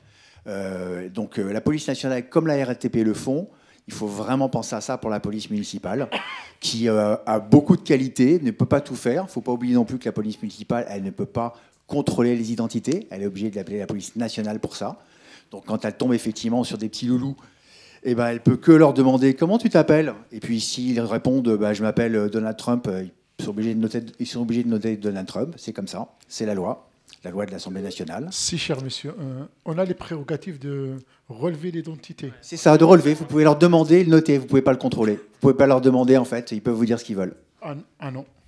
Si, je connais bien la loi, c'est aussi mon métier. Donc, c'est un relevé d'identité. Vous pouvez leur demander. L'article 78-6, monsieur. Pardon ? C'est l'article 78-6. Relevé d'identité, ce n'est pas un contrôle d'identité. Oui. Voilà. On n'a pas les prérogatives. Exactement, c'est ce que j'expliquais à l'instant. Pour ce qui est des expulsions, sinon des familles dans lesquelles il y a un délinquant, c'est vrai que si d'autres, ici comme moi, habitent dans une résidence sociale, on en rêve de l'application. Le problème, c'est que si d'autres comme moi sont dans des associations de locataires, ils savent que Paris Habitat, ah non, on ne va pas faire ça. Parce qu'on va avoir attaque sur le dos, puis on ne veut pas s'emmerder avec ça. Hein. Alors, ça sera peut-être chez d'autres bailleurs. J'espère pour vous que vous avez des dossiers effectivement qui vont être suivis. Mais par Habitat, ils sont, avec ce sujet-là, comme avec une fuite d'eau. Hein. Oh non, on ne va pas s'occuper de ça. Hein. Voilà. Bon. Oui, tout à fait. Voilà. Non, mais c'est deux. Excusez-moi, nous, on s'occupe de la finance, on ne s'occupe pas de l'habitat par défaut. Non, mais là, on parle de la sécurité, madame. Allez vous occuper de la finance. Et pour ce qui est effectivement de cette résidence, il y a 130 appartements, il y a 2 familles qui pourrissent tout. Donc vous voyez, c'est pas beaucoup. Hein. Voilà. Voilà, donc j'en ai fini. J'espère qu'effectivement ça servira à certains. Juste une dernière chose, on a un square, effectivement, le square du Clos-Feuquer, qui est un endroit extraordinaire. Tous les matins, on y passe pour amener nos enfants à l'école, par exemple, et puis le week-end ou quoi que ce soit, on y va. C'est un endroit formidable, avec des endroits diversifiés, des endroits de repos, des endroits pour les petits, des endroits effectivement sportifs pour les plus grands. Jusqu'à maintenant, il n'y avait pas de souci, jusqu'à cette rentrée, on va dire, avec l'association Aurore, qui est installée juste derrière, parce qu'en général, les gens d'Aurore restaient justement dans la partie du square, sous les arbres, qui est près de leur bâtiment. Et donc, chacun son coin, et chacun doit avoir sa place, et c'est très bien comme ça, à mon avis.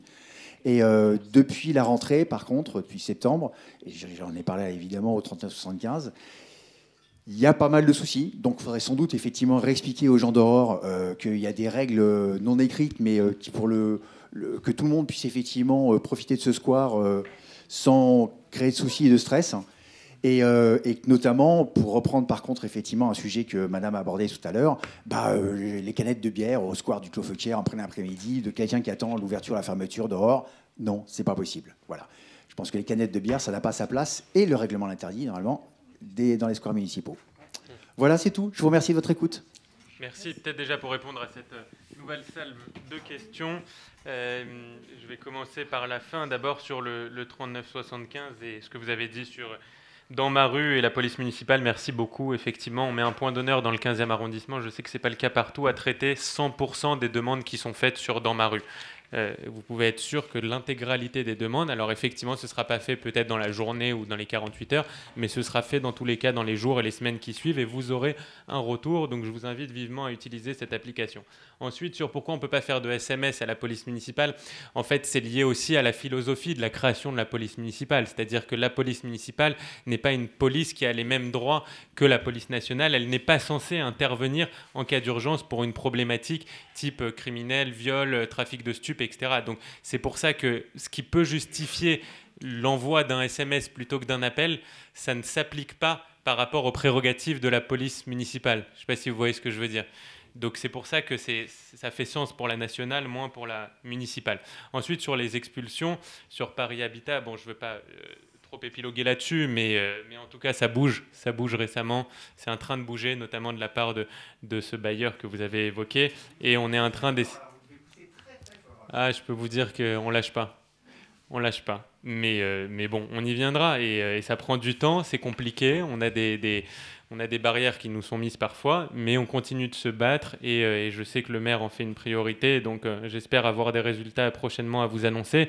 Sur le SI et d'horreur par rapport au Clos Feuquières, c'est un sujet qu'on connaît bien. Moi, j'avais rencontré déjà la patronne de l'ESI il y a 2 ans et il y avait eu un certain nombre d'actions qui avaient été mises en place. Ils ont recruté un vigile, ce n'était pas le cas au début. Ils ont interdit d'accueillir des personnes qui posent problème régulièrement. Avant, ils servaient à dîner ou à déjeuner à tout le monde, à l'intégralité des personnes qui se présentaient. Désormais, ils ont un registre. Un certain nombre de personnes n'ont plus le droit de venir se restaurer à Aurore parce que c'est des personnes qui ont posé problème par le passé. Au Clos Feuquières et au square attenant, on a des agents d'accueil et de surveillance qui sont dans l'intégralité des parcs à Paris. On a changé la personne qui était là dans la mesure où c'est quand même un contexte un petit peu difficile, donc on avait besoin d'avoir quelqu'un qui est capable de répondre à ces problématiques. Donc c'est quelque chose qu'on essaye de suivre de près et mettre en place des mesures très concrètes, pratico-pratiques pour améliorer la situation. Si vous me dites qu'il y a toujours des choses à revoir, on va relancer des opérations. Il y a la police municipale qui intervient très régulièrement aussi dans le square Clos Feuquières, mais on va relancer ça. Enfin, par rapport à ce que disait madame sur la rue du Hameau, l'insécurité, on va là aussi relancer des opérations. On va voir ce qui s'y passe sur l'éclairage. Encore une fois, c'est comme le sujet qui a été évoqué tout à l'heure. C'est pas nous directement qui nous en chargeons, mais on va le faire remonter à nos collègues et voir si on peut améliorer l'éclairage public dans ces rues. En tout cas, moi, je m'engage à renforcer le nombre d'opérations de la part de la préfecture de police et de la police municipale dans cette rue pour pouvoir constater ce qui s'y passe. Et enfin, rapidement, sur les expulsions. Les expulsions, c'est des expulsions qui ne sont pas arbitraires, qui ont lieu après une condamnation de la part d'un juge sur des familles qui ont été vues comme complices de la part complices du trafic de stupéfiants ou des nuisances générées par un jeune. Donc on reste dans un état de droit et ça peut vous assurer. J'assume, et pardonnez-moi d'assumer les propos que je tiens, j'assume d'avoir cette politique-là extrêmement ferme envers les personnes qu'on souhaite expulser, qui pourrissent la vie, et monsieur, vous l'avez rappelé, une famille, 2 familles pourrissent la vie de centaines de personnes. Donc, pardon d'assumer effectivement cette politique et d'essayer de me battre tous les jours pour arriver à avoir des résultats là-dessus. Voilà.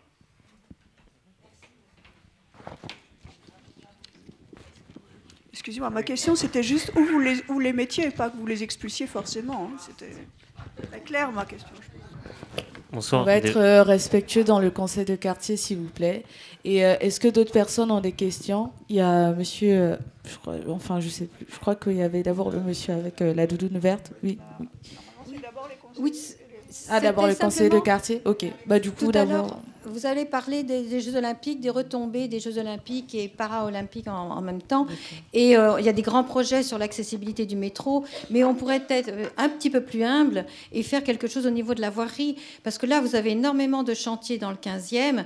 Et honnêtement, c'est pas folichon, parce qu'il y a bien des passages piétons éphémères qui sont aménagés, mais il n'y a absolument pas de rampe. Donc, par exemple, je prends l'exemple de la rue Charles de Coq.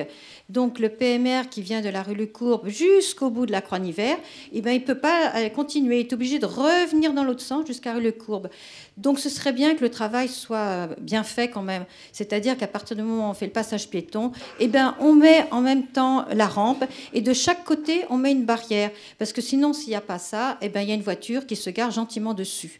Donc, est-ce que ça fait partie de la police municipale de verbaliser les entreprises, c'est Enedis la plupart du temps dans le quartier, qui ne le font pas en fait, qui font le travail et c'est un travail ni fait ni à faire. Voilà, et comme il y en a énormément dans le quartier, est-ce qu'on embête la police municipale pour ça ou pas? Est-ce que c'est de leur ressort de verbaliser les prestataires qui ne font rien? Merci. Oui, je pourrais vous répondre. En fait, le contrôle des chantiers, ça fait partie de nos missions quotidiennes. Donc, effectivement, l'absence de rampe est verbalisable parce que tout simplement, c'est un manquement à la charte des chantiers. Normalement, tous ceux qui sont en travaux, il doit mettre une rampe en cas de neutralisation de passage piéton. Donc, c'est à vous de nous signaler ça par le biais de l'application DMR. Et pour vous donner un chiffre, justement, sur les infractions liées à un chantier, il y a eu spécifiquement dans votre quartier, sur les 10 premiers mois de l'année, 8 verbalisations qui ont été dressées. Ça fait quasiment une par mois sur le genre de sujet que vous évoquez. S'il y en a d'autres, on ne peut pas être partout évidemment. S'il y en a d'autres, n'hésitez pas à le souligner ou à nous les faire remonter. On interviendra avec la police municipale. Et surtout les chiffres de verbalisation qui sont communiqués par M. Samama, ça concerne uniquement ce qu'on appelle les contraventions forfaitaires. En fait, tous les amendes de 5e classe à partir de 1 500 €, ils n'apparaissent pas dans ces statistiques-là.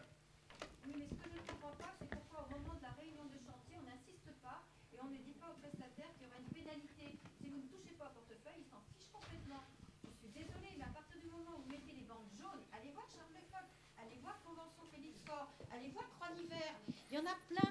Vous mettez bien les bandes jaunes, mais vous ne mettez pas la rampe et les barrières. Je veux dire, c'est un ensemble. Quand on fait du travail, on le fait jusqu'au bout, on ne fait pas la moitié. Vous voyez, c'est ça. Pourquoi vous n'insistez pas au moment de la réunion de chantier en disant « il y aura pénalité si vous ne le faites pas ». C'est une obligation. Vous devez sécuriser le piéton. Or, le PMR est considéré comme un piéton. C'est le CEREMA qui le dit. Donc, vous voyez, à ce moment-là, il faut changer effectivement la circulaire administrative. Mais le piéton, il y a le CMR dedans. Le PMR, pardon. Bien sûr. Non, voilà. Merci, je suis désolée, mais ça arrive tellement souvent que... voilà. Je souhaiterais vous répondre un peu là-dessus. Les entreprises le savent parfaitement. Dans les réunions d'ouverture de chantier, toutes les entreprises qui travaillent sur Paris, d'ailleurs toutes les entreprises qui interviennent, savent très bien qu'elles doivent sécuriser. Moi, je travaille particulièrement avec les chantiers, avec la RATP. Ils savent très bien ce qu'ils doivent faire. Ils savent rajouter comment ça s'appelle, des passages piétons provisoires, ils savent faire des trottoirs provisoires, toutes les entreprises le savent. Après, effectivement, il y a certaines entreprises qui peuvent soit ne pas le faire, soit mal le faire. Et dans ce cas-là, la police municipale, effectivement, une de ses missions est de les verbaliser. Et par ailleurs, je voudrais répondre à ce que vous disiez tout à l'heure, l'accès au PMR, au métro. Vous parliez tout, donc je suis un peu au courant du sujet. Je veux simplement vous préciser que l'accessibilité de tout le métro est portée par la région Île-de-France. C'est un projet de région Île-de-France qui a été proposé par Valérie Pécresse en associant la ville de Paris et l'État pour, à terme, ces 10-15 ans, de pouvoir offrir le maximum d'accessibilité au PMR, au métro. En revanche, tout ce qui concerne la voirie, c'est du ressort de la ville de Paris. Donc, il faut pas, voilà, c'est pas à comparer, les deux ne sont pas à comparer, c'est chacun a ses prérogatives. Donc, c'est pas parce qu'on va faire le métro PMR par la région qu'entre-temps, on va supprimer ou on va mal faire la voirie à Paris, qui, je vous le rappelle, relève vraiment de la ville de Paris. Merci. Oui, bonsoir. Donc, je voudrais vous parler, alors je ne vais pas vous parler des points de deal dans le quartier Lourmel, parce que je sais que vous les connaissez mieux que moi. Par contre, je voudrais donner un espoir parce qu'on avait le problème rue Vasco de Gama avec une épicerie où il y avait du deal et je reconnais les propos que vous teniez tout à l'heure et que M. Samama et son équipe ont résolu. Donc, je tenais à vous remercier pour ça. Je voudrais évoquer un problème qu'on a rue de Lourmel depuis 2-3 mois. Ce sont des agressions en douceur qui consistent à voler les cartes bleues des gens qui viennent payer leur parc-mètre. Donc, au fond de la rue de Lourmel, il y a une borne de paiement. Et là, en l'espace de 2 mois, il y a à peu près une dizaine de personnes, en tout cas, qui se sont fait connaître, qui ont été abordées gentiment quand ils étaient en train de payer leur borne. Et puis, voilà, miraculeusement, la carte a disparu. Donc, je ne sais pas si vous étiez au courant de ce problème, mais donc, on va prendre plusieurs questions. Il y avait M. Amidou qui souhaitait prendre la parole. Oui, déjà, je voulais remercier Anthony Savama de toutes ces précisions. Moi, j'avais une question par rapport au fait que, comme vous le disiez aussi, il faut déloger ces familles qui dérangent. Mais il y a une réalité de fond, c'est que la plupart des jeunes ne proviennent pas directement du quartier. On a énormément de jeunes qui se déplacent comme ça, qui sont attirés un peu comme des mouches devant les épiceries. J'aimerais savoir, est-ce qu'il y a une solution de fond pour essayer de, à part la répression, comprendre pourquoi justement ces jeunes se déplacent. Parfois, ils habitent carrément à l'opposé de l'arrondissement. Et comment ça se fait qu'ils se déplacent pour ne serait-ce que devenir comme ça en bande? Parce que le problème, c'est que les familles ne se sentent pas en sécurité. Et comme M. Abou a dit, ça fait peut-être depuis 2015 que ça dure. Il faudrait peut-être essayer de trouver aussi le problème de fond, voir pourquoi ces jeunes s'attroupent comme ça devant les épiceries, petit à petit. Et Et comment faire pour justement ces jeunes qui n'habitent pas dans ces quartiers? On aura beau déloger les 2 jeunes qui habitent dans ce quartier-là, mais les 15 autres, ils n'habitent pas ici. Peut-être pour commencer par cette question, pour moi, il y a 2 problèmes là-dessous. D'abord, le premier problème, c'est qu'est-ce qu'ils font à 2 heures du matin dans la rue? Et la deuxième question, c'est pourquoi ils sont spécifiquement à cet endroit-là. Sur le deuxième point, ils sont spécifiquement à cet endroit-là parce que l'épicerie, en tout cas c'est ma conviction, pose problème. C'est-à-dire que c'est ce qu'on a évoqué tout à l'heure, elle vend de l'alcool aux mineurs, elle vend des cigarettes à l'unité, elle ferme plus tard, etc. Et donc, en fait, c'est ça qui explique le fait qu'elle soit à cet endroit-là spécifiquement et pas ailleurs dans l'arrondissement. Néanmoins, ça ne résout pas tout parce qu'on peut se dire, le jour où on arrive à faire fermer cette épicerie, on va déplacer le problème, ils vont aller ailleurs. Donc il y a une autre question de fond qui est comment se fait-il que des jeunes qui ont parfois 12, 13, 14, 15 ans, à minuit, 1 heure du matin, soient seuls dans la rue à fumer du shit et à boire de l'alcool. Ça, c'est un autre sujet aussi, qui est un sujet important, qu'il nous faut adresser. Je pense que là, il y a tout ce qu'on fait sur le volet prévention. Vous évoquiez le volet prévention dans votre question. Je n'ai pas voulu trop en parler aujourd'hui, mais il y a beaucoup de choses qu'on fait avec l'éducation nationale notamment, pour essayer d'intervenir le plus tôt possible à la racine. On a des réunions avec les services de l'éducation nationale, avec les associations de prévention spécialisées qu'on a dans le 15e arrondissement, avec les services sociaux, pour essayer, dès les premiers signaux faibles de dérive de jeunes, on parle de jeunes qui ont parfois 8, 9, 10, 11 ans, mais qui commencent à s'absenter à l'école, qui commencent à mal parler aux professeurs, qui se baladent parfois avec des petits canifs ou des couteaux dans leur sac, etc. Ces premiers signaux faibles, on est dans l'infra-délinquance, on n'est pas encore dans le délinquant chevronné, en fait, qu'on puisse réagir très vite et trouver une solution adaptée à ce cas particulier, à ce jeune. Les solutions, ça va être le faire suivre par des éducateurs spécialisés, ça va être le faire changer de classe, le faire changer d'établissement. Toutes ces solutions pour permettre justement d'intervenir à la racine et ne pas laisser cette dérive lente et progressive se passer. Parce qu'on sait très bien que les jeunes, ils ne se réveillent pas du jour au lendemain en participant à des rixes, et parfois mortels, d'une gravité sans nom, ou alors en dealant du stup en bas de chez eux. On sait que c'est une dérive qui prend du temps. Donc ça, c'est la première chose. Ensuite, il y a ce qu'on fait avec les associations de prévention. Il y a une association qui s'appelle Arkea dans le 15e arrondissement avec laquelle on travaille. Il y a environ 25 éducateurs spécialisés qui sont chargés justement de suivre et d'accompagner ces jeunes-là en étant en contact avec eux, en leur donnant des cours parfois le soir, en les aidant sur Parcoursup, en organisant aussi tout un tas d'activités sportives avec des quartiers rivaux, par exemple ce qu'on appelle des bootcamps. Donc on va réunir sur une seule et même après-midi des jeunes qui viennent de quartiers rivaux, mais pas la génération qui se tape dessus, plutôt celle d'après, enfin celles les plus jeunes on va dire, pour qu'ils apprennent à se connaître autour d'une activité sportive. On appelle ça des bootcamps et on fait ça régulièrement dans le 15e arrondissement. Et en fait, ce qu'on voit, c'est que quand ces jeunes-là, qui sont de la bande de Beaugrenelle ou de la bande de Ballard, ils apprennent à se parler autour d'une activité sportive, ils se rendent compte qu'en fait, ils aiment les mêmes choses, qu'ils écoutent les mêmes musiques, qu'ils ont les mêmes goûts. Et donc, 2-3 ans plus tard, au moment où ils auraient l'âge potentiellement de se frapper dessus, ils se connaissent déjà et donc il y a moins de chances qu'ils se tapent dessus. Donc ça, c'est des choses qu'on fait dans le 15e arrondissement sur le volet prévention aussi, notamment prévention spécialisée avec les éducateurs spécialisés. Il y a ensuite tout ce qu'on fait avec les écoles et notamment les interventions dans les écoles. Il y a une direction au sein de la police nationale qui s'appelle la MPCE, qui sont des policiers chargés d'intervenir dans les écoles pour discuter avec les élèves et les sensibiliser sur tout un tas de sujets. Je pense au revenge porn, par exemple, qui a beaucoup explosé ces dernières années. C'est le fait que des jeunes mettent des photos de leurs copines dénudées sur les réseaux sociaux. Je pense au rôle des réseaux sociaux, qui peut être très néfaste aussi. Je pense au RICS, qui existe de plus en plus, avec des jeunes de plus en plus jeunes. Et donc, pour changer aussi l'approche que peuvent avoir, ou la vision que peuvent avoir les jeunes des policiers nationaux, on fait intervenir des policiers dans leur classe, dans une perspective de dialogue, et pendant 1 heure, on a un policier qui va venir discuter avec ces jeunes de toutes ces problématiques. Et on arrive à faire changer doucement mais sûrement, c'est des choses qui prennent du temps, il ne faut pas crier victoire trop vite, mais on arrive quand même à avoir parfois des résultats et des jeunes qu'on arrive à ramener dans le droit chemin. Donc il y a un gros volet, effectivement, prévention. Moi, je ne crois pas que la répression seule soit la réponse. Je pense qu'il faut marcher sur les 2 jambes. La prévention, certes, et la répression aussi, parce qu'à un moment, il faut dire stop. Et donc, on essaye d'avancer sur ces 2 leviers, prévention et répression. Ensuite, pour répondre à votre question également, d'abord, merci d'avoir rappelé l'action qui avait été menée sur l'épicerie. Sur la rue de Nourmel et les cartes bancaires, moi, je n'étais pas au courant de ça, mais je vais le faire remonter. Merci beaucoup de l'évoquer. Et on va faire intervenir la police nationale et municipale, peut-être la BAC aussi, qui est en civil, qui peut justement ne pas être repérée facilement par les personnes qui s'adonnent à ces pratiques-là, pour les interpeller et pouvoir mettre fin à cette problématique. On se tiendra au courant des résultats, je vous dirai, des opérations qui seront prévues.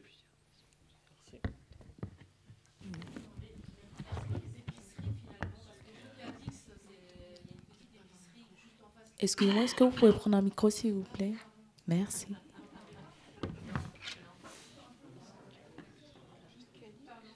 Je disais, est-ce que les petites épiceries, justement, vous parliez de l'épicerie là, rue de la Croix-en-Hiver, mais rue Cadix, il y a pareil une petite épicerie qui reste ouverte très très tard et on a les canettes de bière, les petits ballons et tout ça. Ah pardon. Excusez-moi. Et est-ce que c'est pas un problème finalement que ces épiceries restent ouvertes très tard comme ça jusqu'à pas d'heure? Vous voyez? Oui, il y a des choses qui dépendent pas de nous, c'est l'heure de fermeture. Il y a des épiceries, honnêtement, qui posent pas de problème. Il ne faut pas non plus généraliser, stigmatiser l'intégralité des épiceries. Simplement, quand on s'adonne à de la vente de cigarettes à l'unité, quand on ne vérifie pas l'âge de la personne à qui on vend de l'alcool, là, il y a des problèmes. Et donc, moi, je veux pas dire que toutes les épiceries posent problème. Si vous me dites que celle-ci pose problème, on ira regarder. Il n'y a pas de sujet là-dessus. Mais il y en a beaucoup qui, force est de constater, posent pas de problème. Et c'est l'écrasante majorité, fort heureusement, des supérettes du 15e arrondissement. Mais celles qui posent problème, il y en a 4 ou 5 dans tout l'arrondissement. On les connaît et on mène une action résolue contre elles.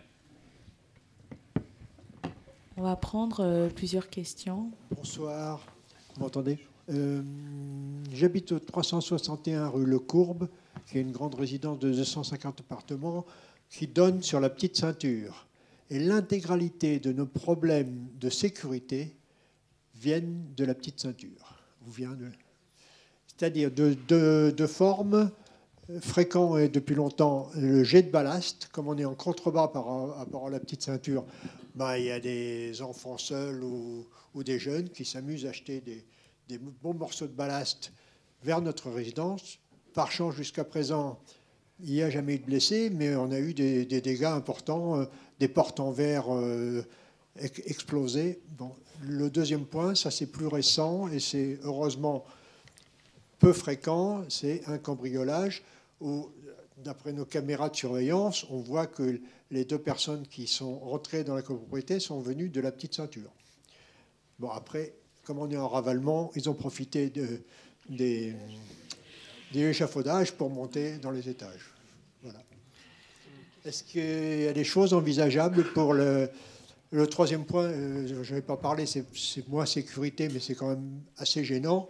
C'est les chiens sur la petite ceinture qui, si je ne m'abuse, devraient être tenus en laisse et qui, bien souvent, en tout cas devant chez nous, ne le sont pas. Ce qui fait que foncent sur les gens, font tomber des petits vélos, enfin, voilà. Est-ce qu'il y a d'autres questions pour qu'on puisse prendre plusieurs questions ensemble? Oui. Pourquoi le micro.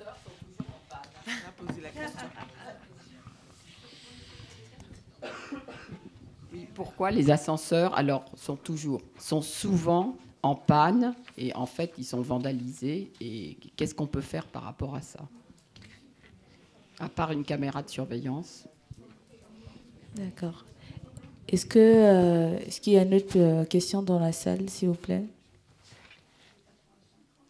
C'est bon? Ok. Ce fut la dernière question.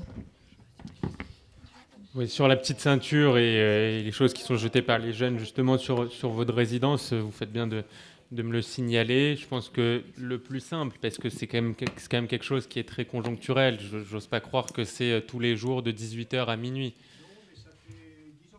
Je comprends, mais c'est pour ça, on se parle franchement. Moi, je peux faire intervenir la police et leur dire allez sur la petite ceinture, voir s'il n'y a pas des jeunes qui jettent des choses. Mais il y a 99% de chances qu'il n'y ait personne, honnêtement.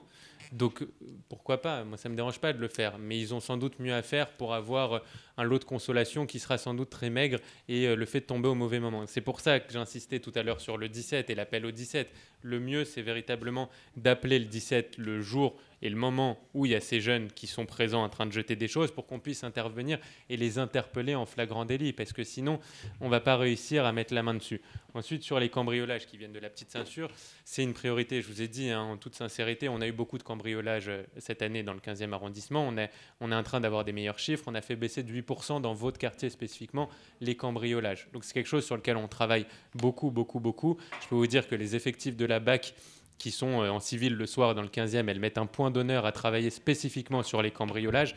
Donc c'est un des items, un des sujets les plus prioritaires pour les équipes, notamment de nuit, de la part du commissariat du 15e arrondissement. Et on a des résultats. Il y a eu notamment rue Saint-Charles, je ne sais pas si vous avez suivi, mais il y avait des bandes rue Saint-Charles de mineurs isolés étrangers qui ont ravagé la rue Saint-Charles avec des cambriolages 3-4 fois par soir, au sein d'une seule et même soirée.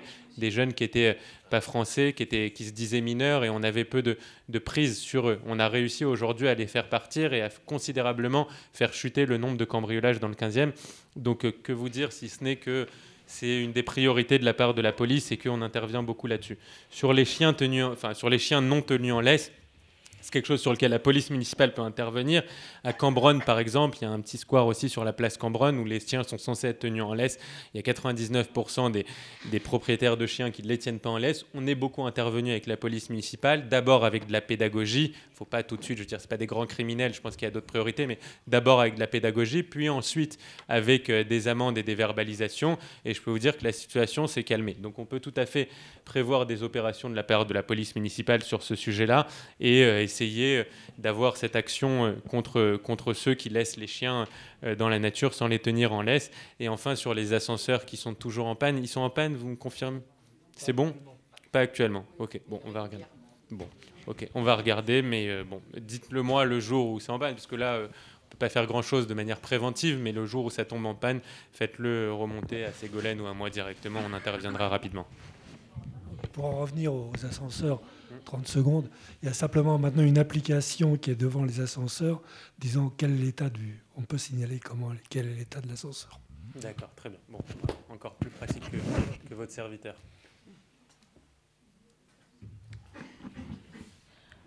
Bon, comme il n'y a plus de questions, nous allons clôturer la séance. Mais avant ça, j'aimerais vous annoncer quelque chose. Donc, on va organiser la fête de quartier le 14 décembre de 14h à 17h30 au Clos Fokker. Donc, vous êtes les bienvenus si vous êtes libre à ce moment-là. Et nous vous remercions pour toutes vos interventions qui sont très utiles et très pertinentes. Et nous vous souhaitons une agréable soirée. Merci.